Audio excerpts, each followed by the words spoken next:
नोंथांमोना मिथिगौ People Joint Action Committee for Bodoland Movement संगठना बिखेखकरि NDF नि जे इशू जे आरो 2005 सनाव जे समाव NDF आ सिजफायर खालामनानै ओंखारबोदोंमोन बे समनिफ्रायनो जोङो बिथांमोनखौ सहाय आरो मदद होनो थाखाय मोनसे प्रेसार ग्रुप हिसाबै जोङो दाजादोंमोन आरो दाजानाय हिसाबै जोङो बिथांमोननि थाखाय गोबाव समनिफ्राय सरकारनिसिम मोनसे प्रेसार ग्रुप हिसाबै मोनसे एडभकेसि ग्रुप हिसाबै संगठन हिसाबै जों गुबुन हारि माहारि प्राय जोंजों जन्म लगननिफ्राय प्राय 56टा संगठना जड़ित जानानै थादोंमोन आरो बे हिसाबै जों खामानिखौ जों मावबोबाय थादोंमन दिनैनि दिनाव जों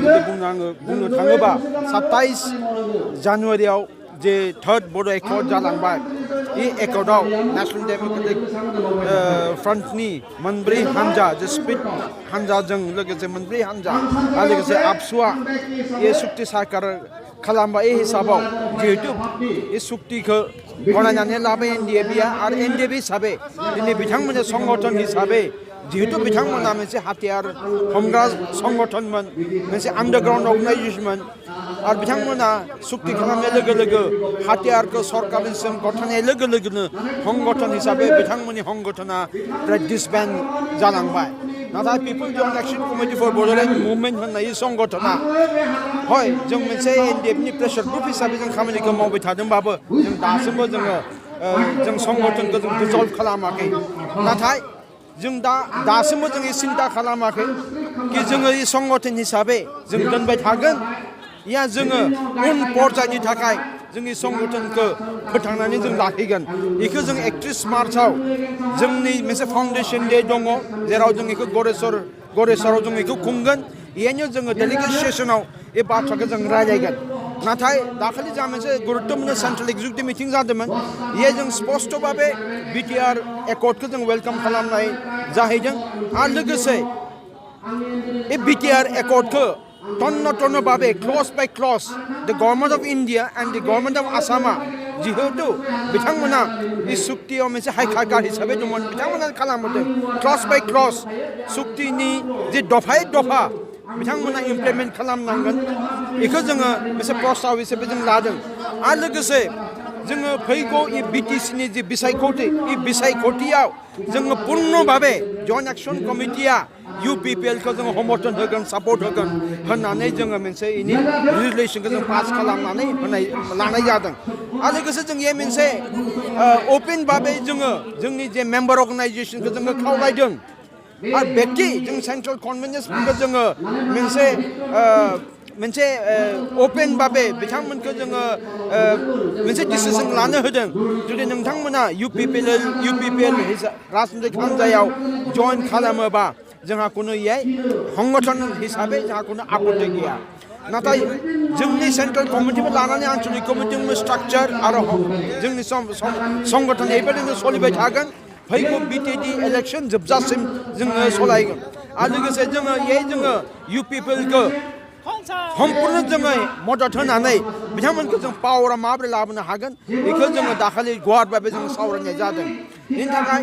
जों जइन्ट एक्शन कमिटि हिसाबै दिनै नोंथांमोना नुनो मोन्दों दिनै उदालगुरियाव गोबां जोंनि साब्रै सेन्ट्रेल कमिटिनि सेन्ट्रेल कनभेनार्सफोरा दिनै जगदान खालामदों बे पर्यायैनो डिस्ट्रिक्ट कमिटि किसुमान दैदेनगिरिफोराबो जइन खालामदों आन्चलिक कमिटियाबो जोङो जे एन्टायर बिटिडि एरियायाव जे संगठननि जोंनि किसुमान डिस्ट्रिक्ट आन्चलिकनि दैदेनगिरिफोराबो जइन खालामलांबाय थादों बेहाय जों कुनु आपत्तिखौ जों होआखै आरो लोगोसे जोङो बिथांमोनखौ जइन खालामनांगौ होननासै बिथांमोनखौ जोङो खावलायदों जाहैबाय दा बे हिसाबै जों खावलायो दिनै जुदि दफायै दिनै रायजो राजाखौ आं खावलायो दिनै दफायै जुदि बिटिआर एकर्डखौ इमप्लिमेन्ट खालामनांगौबा दिनै इ एकर्ड खालामग्रा हान्जानि दैदेनगिरिफोरखौ आरो लोगोसे UPPLखौ देरहासार खालामनानै हरनांगोन मानोबा जि स्टेटासाव बिटिआर एकर्डखौ खालामनाय जादों इ एकर्डआ दिनै जों स्टेटहुड मोनाखैबाबो बे मोनसे स्टेटहुडनिख्रुइबो जादा मोनसे रायजोनिख्रुइ बारा मोनसे हमदाखौ जोंनो होनाय जादों बेखौ थन्न'बाबो जों बुंजोबनो हायाबाबो दिनै जि बिटिडिआव जिबायदि सासन सोलिदों ओरैनो पलिटिकेल साइन्सआव बुङो राजनीति माने मा for the people by the people नाथाय जों दिनै नुनो मोनदों बे बिटिआर बिटिसि ओनसोलाव बिपिएफ दला प्राय 15 बोसोर आरो बोसोरनै इन्टारिम हिसाबै बिथाङा बे खुंथायखौ खुंदों जाहैदों नाथाय जों दिनै मोनदों बिथाङा मोनसे थिका हिसाबै मोनसे कर्परेट हाउस हिसाबै हाग्रामा महिलारि डांगरिया मोनसे साहा बागाननि मोनसे मालिक हिसाबै बे बिटिआर बिटिसिखौ सलायबाय थानायखौ जों नुनो मोनदों दिनै साहा बागाननि मालिकआ मा बुङो बिथांमोना गावनि वार्कारफोरा मा जादों मा जायाखै बिथांमोना खामानिखौ आदाय खालामो हय नाथाय बे वार्कारफोरनि मा दुखुजों दङ बिथांमोना बेखौ माब्लाबा सिन्था खालामा गावसोरनि मुलाम्फा गावसोर लाबखौल' नायो बे हिसाबै बिथांमोना मोनसे प्रजेक्ट हिसाबै प्रजेक्ट मेनेजार हिसाबै बे बिटिसि खुंबाय थादों बेनि थाखाय सोलायनांगौ दिनै बिगत भारतबर्ष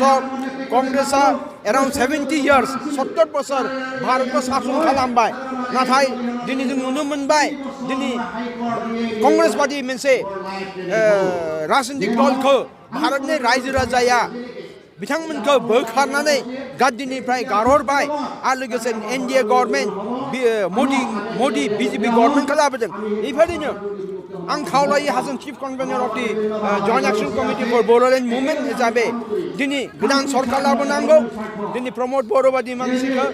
भेरि एफिसियेन्ट लिडार बिथाङा लं रन आबसुखौ मोनसे स्टेजाव लाबोनानै दोनफैदों आरो लोगोसे गबिन्द बसारि मोना मोनसे क्लियार काट मोनसे लिडार बिथांमोनखौ इउपिएलखौ पावाराव लाबोनानै बिथांमोनखौ उन भबिष्यनि आरो लोगोसे एकर्ड इमप्लिमेन्टेसननि सार्थ पावाराव लाबोनानै बिटिसिनि गादि आरो उनाव बिटिआरनि रायजोखौ खुंनो थाखाय बिटिआरनि जे एकर्ड इमप्लिमेन्टेसन खुंनो थाखाय बिथांमोनखौ गादियाव लाबोनानै सहाय खालामनांगौ होननानै आं दिनै नोंथांमोननि मिडियानि गेजेरजों आं खावलायो